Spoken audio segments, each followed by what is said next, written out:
అంతర్జాతీయ యోగా దినోత్సవాన్ని పురస్కరించుకుని నిర్వహిస్తున్న మాసోత్సవాల్లో భాగంగా యోగా ప్రచార సాధన కార్యక్రమం 15వ రోజు సోమవారం తూర్పుగోదావరి జిల్లా యోగాంధ్ర కార్యక్రమంలో నగరంలో జిల్లా స్థాయిలో ర్యాలీ నిర్వహించారు. స్థానిక వై జంక్షన్ నుంచి దేవి చౌక్ వరకు యోగాపై నినాదాలు చేస్తూ ర్యాలీ నిర్వహించారు. తిరిగి మళ్ళీ అక్కడికే చేరుకున్నారు. ఈ ర్యాలీని joint collector nodal officer Chinnaramudu ప్రారంభించారు. ఆయన మాట్లాడుతూ యోగా సాధన నిత్య జీవితంలో ఒక భాగం కావాలన్నారు. ప్రతిరోజు యోగాసనాలు వేయడం ద్వారా శారీరక మానసిక ఆరోగ్యాన్ని సాధించడానికి మంచి అవకాశం ఉందన్నారు. ఈ నెల 21వ తేదీన అంతర్జాతీయ యోగా దినోత్సవాన్ని విశాఖపట్నంలో రాష్ట్ర ప్రభుత్వం ఆధ్వర్యంలో నిర్వహిస్తున్నారని, ఈ సందర్భంగా ప్రజలకు స్వచ్ఛంద సంస్థలను భాగస్వాములను చేసుకుంటూ అవగాహన కల్పించేందుకు ప్రతిరోజు యోగాసనాలు ర్యాలీలు నిర్వహిస్తున్నామన్నారు. ప్రతి ఒక్కరూ ఈ యోగాంధ్ర కార్యక్రమంలో పాల్గొనాలని కోరారు.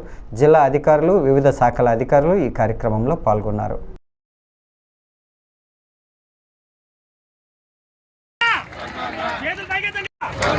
యోగాంధ్ర యోగాంధ్ర యోగాంధ్ర గట్టిగా చెప్పాలి యోగా